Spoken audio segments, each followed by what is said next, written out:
Hello, everybody. This is EETV, where we strive to bring you everything in entertainment. Now, before we released the Cobra Kai character bios showing the how each main character from each dojo progressed in season 4 of Cobra Kai, we wanted to release the much talked about topic of Power Rangers being released on Netflix in the near future.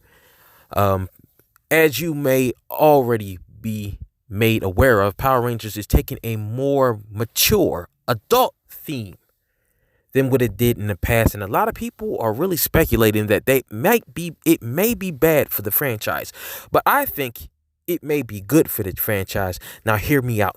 Now I'm not going to waste your time, so this is what I'm thinking. For those of you who are big Power Ranger Super Sentai fans like myself, let's take a look at it from Super Sentai.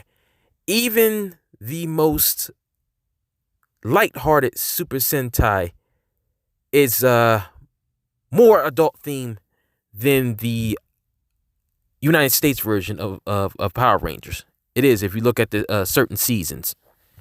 Now, with that being said, if you're more of a fan of Power Rangers and haven't really looked at Super Sentai that much, it's good news. And the reason why it's good news is because if you haven't looked at the season, I would suggest that you view, and it's currently on Netflix now, if you view Power Rangers Lost Galaxy. That whole season, if the new Power Rangers is kind of like Power Rangers Lost Galaxy, then I think we'll be all right. Now, I know you were saying, like, what do you mean if it's like Power Rangers Lost Galaxy, it's going to be all right? It's a completely different season. Yeah, I know it's a completely different season, but look at the adult themes that they took from Super Sentai, that they adapted from it. Power Rangers Lost Galaxy was the first time, and if I'm correct me if I'm wrong in the comics section, but if I remember correctly, Power Rangers Lost Galaxy was the first and only time that an active ranger passed away during the season. You had Kendricks. She played the Pink Ranger. She passed away during the season, and then Carone, a.k.a. Astronema, from the previous season of Power Rangers in Space, gained her powers. That was a more of adult theme. You never had a Power Ranger basically die in Power Rangers. It just didn't happen. I mean, it happened a lot in Super Sentai, but not in Power Rangers. And also, if you look at the certain themes and how they went about just recording their own shot footage along with the Japanese stock footage from it's been a while since I watched it in Super Sentai Gigaman. I think it's Gingaman, if I remember correctly. The U.S. stock, the footage that they shot along with the footage from Gingaman was a very more hands-on approach and also more adult theme, very adult theme. Not so much adult. I'll scale that back, but it is a more mature theme for Power Rangers and Power Rangers Lost Galaxy. Very, very mature, because you had supposedly Mike didn't die and he came back, and then the Magnum Defender, and you were dealing with just straight up, he wanted to basically get rid of everybody because he wanted vengeance from them killing his son, the spirit of the Magnum Defender. So you're talking about hardcore revenge, a death of an active Power Ranger. Also, they had a look like they tweaked up the sexuality for the young ladies, because I remember they had they had the Red Ranger, and he was flexing muscles, and they really didn't do that before in this show. I mean, they showed the tiny little bit back and maybe the second season of Mighty Morphin Power Rangers. But for the young ladies got their eye candy in that, because I remember I was watching those episodes with female friends, and they were like, "Ooh." So yeah, but if it's somewhat like that, but a little bit darker, and what I mean by a little bit darker, just take realism from today's world, because back in the day when I was watching the Mighty Morphin first 3 seasons, I mean, us turning, if we didn't turn in the homework, or one of the Power Rangers didn't turn in their homework, that was bad. Like, oh my, you missed one homework assignment.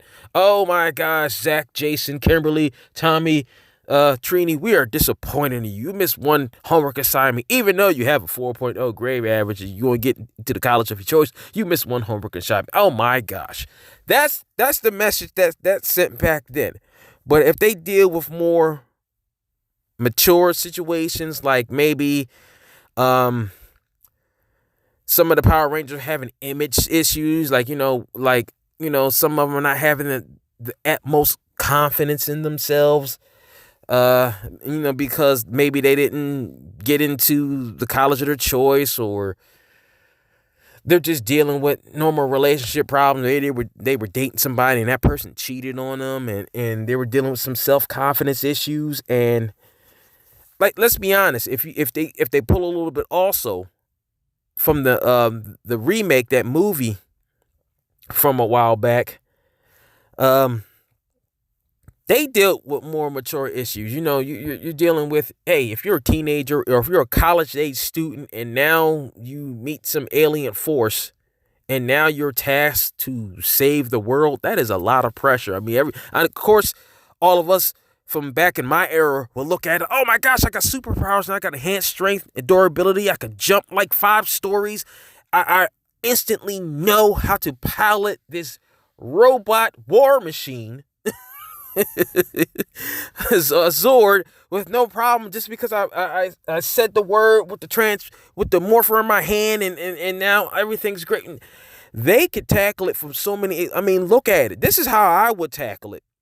If they they could make even fun of themselves. Like you have maybe one of the Rangers training, and maybe just for instance, say if the Red Ranger, or no, forget the Red Ranger. The Red Ranger always comes first. Say if the Blue Ranger finds out about the alien technology first, and they start training and been training for a while, and then they recruit either the Red or the Yellow Ranger next or at the same time, and the Blue Ranger, whether it be male or female, is trying to bring everybody else on the team up to speed, and they're like, whoa, wait a minute, I can't just well, how did you use that weapon? Like, people, it took me like 3 months to master how to pull that weapon out and then use it effectively so I don't cause collateral damage. Did you think you're just gonna get it right on the first or second try? And if they use the Zords, it's like, how come I can't pilot this thing right away? Like, what did you think you were just come in here and you automatically know what to do just because you're inside the power suit? Now, yeah, you can take it from that angle. Like, you're not just gonna instantly know what to do without no training at all. The mighty MacGuffin. No, but they could definitely take it from that angle. But if they do it in such a way where you have maybe young adults, not so much teenagers, because that's been done before in a lot of United States when it comes to Power Rangers. But if they take college age or maybe fresh out of college, and they're like on a self-discovery, and they're like young adults, like early 20s or like 19 or 20, and they go about the more things that 19, 20-year-olds are doing, and they can have conflicts. Are like, all right, man, let's bust out, forget all this hand-to-hand. I'm going to bust out the Zord and just use the laser cannons on that just to finish this whole platoon of bad guys out the way, and it cause collateral damage, start hurting people. It's like, what the heck are you doing, man? You just can't bring out the Zord like that. And then the government goes after that like, hey, I thought the Power Rangers were good, but what the heck, man? We didn't know they had a fully functional war machine in the shape of a mastodon in their arsenal, we're going to have to confiscate that. The Power Rangers are not our friends. You have weapons of mass destruction, Power Rangers, and we want them back. I mean, they could take it from the government angle, not trusting them. They could take it from them not trusting themselves because they made a mistake that caused collateral damage or hurt or even or killed a civilian. They could take it from they're going on a very tough mission and they went through so much stuff depending on who the attacking force is, and one, if not all of them, have PTSD. I mean, they can tackle it from so many different angles. And I'm looking forward to it. I'm looking forward to it if they do the correct writing and if they go about doing everything in a more mature way, but something that more mature subjects, but younger children can still get into. Thank you for joining me for another video brought to you by EETV, where we strive to bring you everything in entertainment. Have a good day, everybody.